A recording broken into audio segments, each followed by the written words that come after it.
அந்த மாயம்மா சொல்லியிருக்காங்க, சாமி இதை தப்பாக சொல்லியிருந்தால் மன்னிச்சிருங்க, எனக்கு தெரியாது, நான் புக்கில் படித்தது தான் சொல்கிறேன்.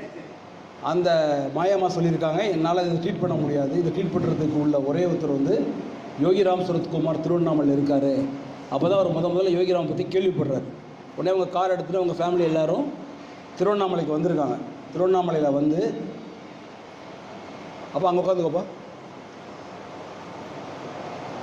யோகிராம் சரத்குமாரை வந்து வேணாம்ப்பா, கீழே விட பண்ண வேணாம்ப்பா, கீழே விழுந்துட போகிற.